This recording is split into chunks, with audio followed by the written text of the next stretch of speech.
Welcome to the Moon and Gemini podcast. I am your witch in residence, April Edwards.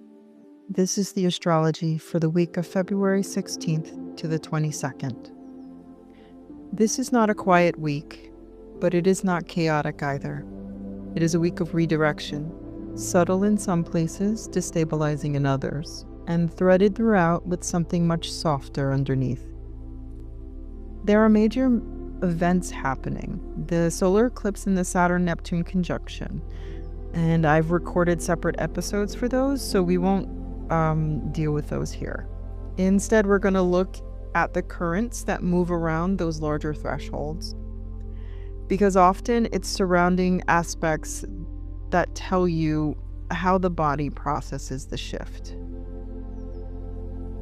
February 16th, Sun in Aquarius square Uranus and Taurus, and Mercury in Pisces trining Jupiter retrograde in Pisces. We begin the week with friction and flow happening at the same time. The Sun in Aquarius squaring Uranus and Taurus is disruptive clarity.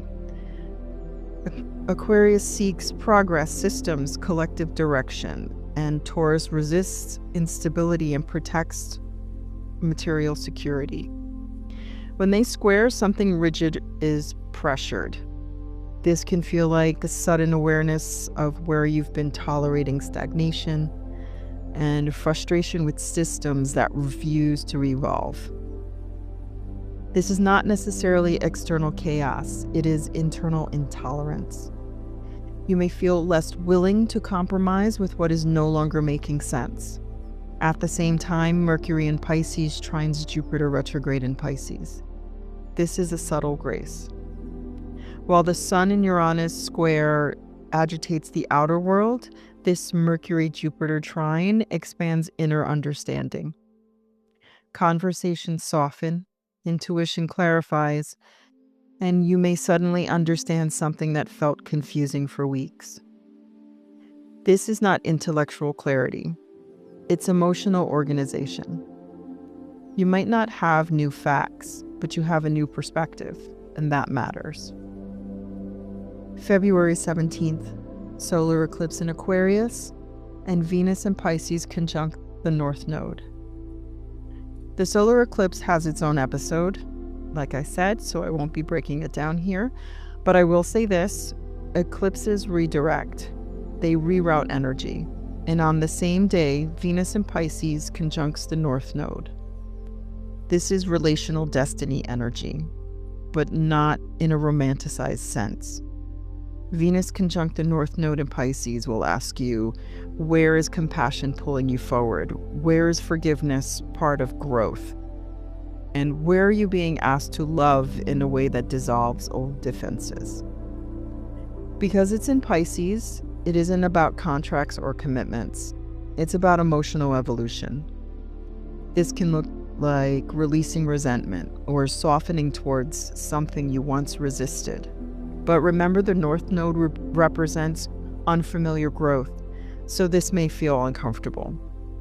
You may feel exposed in your tenderness, and that is really a part of it. February 20th, Saturn conjunct Neptune in Aries. This has its own deep dive episode as well, so again, we will not be going through it here, but understand that the entire week bends around this conjunction. Even if you don't consciously feel it, you are moving inside its architecture. Something larger is beginning, and the earlier Venus and Mercury aspects are preparing you emotionally for it. February 22nd, Venus in Pisces trines Jupiter retrograde in Cancer. We end the week with something genuinely supportive. This transit is water speaking to water. This is emotional expansion, but internal reflective expansion. Think the Queen of Cups for my tarot readers. This retrograde in Cancer revisits themes of belonging, safety, home, and protection. Venus in Pisces offers compassion, spiritual love, and acceptance. This can bring reconciliation, renewed tenderness, a sense of emotional protection, and relief after tension. This is not a dramatic romance. It is a quiet remembering of what nourishes you. If the beginning of the week destabilizes, the end of the week soothes. Now, how does this all connect? This week holds two threads, air and water. The Sun square Uranus agitates the collective mind. The eclipse redirects the larger pattern. Saturn-Neptune initiates a new structural era. But the Mercury and Venus aspects, all in water, tell us how we metabolize it, emotionally, eternally, privately. This is a week where external structures shift, internal compassions deepen, and clarity comes not from force but from softness. You are not meant to solve the week. You are meant to feel your way through it. Pay attention to what destabilizes you early in the week. Pay attention to what softens you later. And remember, not every shift requires immediate response. Sometimes the most powerful movement is internal alignment.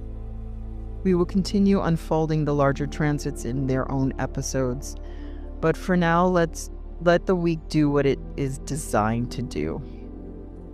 Find your new center, gently, and then unmistakably.